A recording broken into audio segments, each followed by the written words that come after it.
Hello, and welcome to Quick Charge by Electrek. I'm Mikey G, and it's Thursday, November 3rd. Tesla's recent price cuts in China are reportedly resulting in significant cancellations for Chinese EV brands.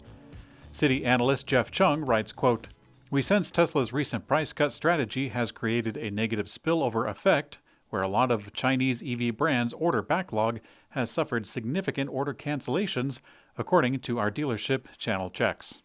Now, Chung didn't outright name the brands, but companies like NIO and XPeng are seen as Tesla's biggest competitors in China. Based on the timing of the price cuts and Tesla increasing the production capacity at Gigafactory Shanghai, the impact will most likely be felt in the numbers of November and December. Recent output numbers were down from month to month, September to October. However, with such a mobile market, we will wait for the end of the quarter before making too many predictions. We might still make a few.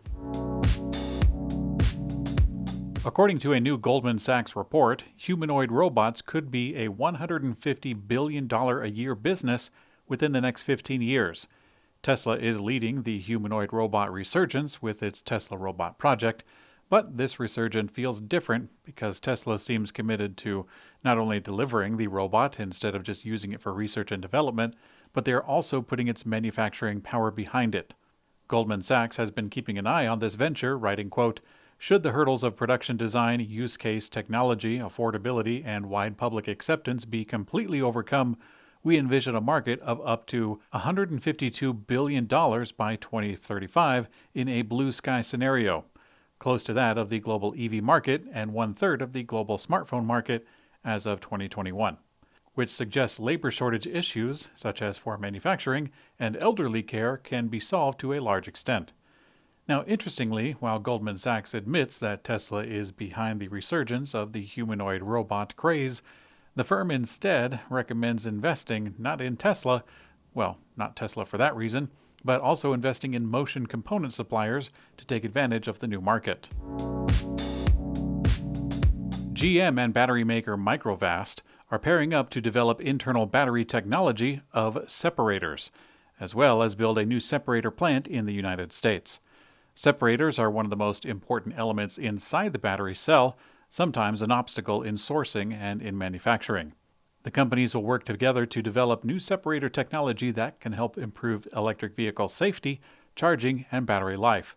And wouldn't you know it, General Motors apparently needs some help from the taxpayer, since the U.S. Department of Energy's Battery Materials Processing and Battery Manufacturing Initiative will support the two companies' development to work with $200 million in grant money. At least this isn't going to go to GM's intellectual property coffers, since they will share their separator coating technology with Microvast. Last week, Electrek reported that GM CEO Mary Barra said that the company's electric vehicle models will qualify for the full Inflation Reduction Act tax credit in 2 to 3 years. With U.S. battery supply and research ongoing, they may be able to move that timeline a little forward. The BMW Group achieved record revenue in the third quarter as sales and demand for electric vehicles continue propelling them forward. BMW delivered 128,195 electric vehicles, which is more than double from the same period last year. The automaker says that it saw rising demand and growing orders for the BMW i3, iX, i4, and the Mini Cooper SE. Looking forward, BMW is launching its first electric 7 Series, the BMW i7, in November, and the i5 will follow in 2023. In addition, the group unveiled their fully electric Rolls-Royce Spectre in October, also set to release next year. The Hyundai Motor Group announced that it will mass-produce electric vehicles at their Kia Autoland Slovakia location, one of the automaker's core plants. This will kick off their European EV campaign. Although the Hyundai Motor Group has tackled the home and swelling U.S. markets, the South Korean automaker has not clearly outlined its European strategy until now. Kia Autoland, located in Zelina, Slovakia, is one of Hyundai's core manufacturing plants that began operation in 2006. The plant began to roll out hybrid vehicles in February, but now the facility will begin mass-producing pure electric vehicles for the European market. This will start in 2025.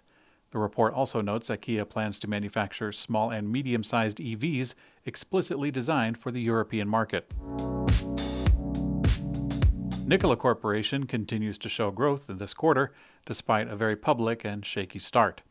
After delivering just 11 electric vehicles in the first quarter, Nikola reported 48 deliveries in the second quarter, bolstered by revenues totaling $18.1 million. Now, in the third quarter report, they delivered 63 of the 75 vehicles that they produced.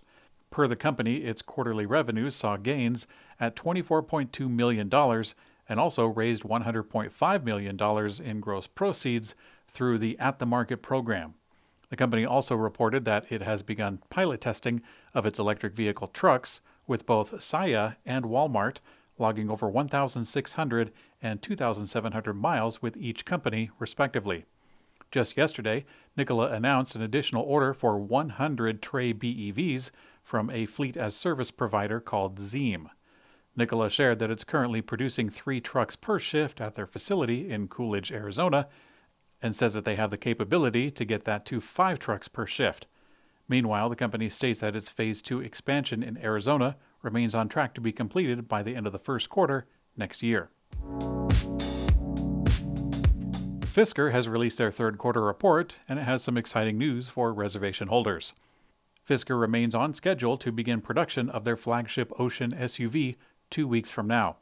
They report over 62,000 combined reservations and orders ahead of a 4-phase production plan that's expected to produce 42,400 units by the end of next year.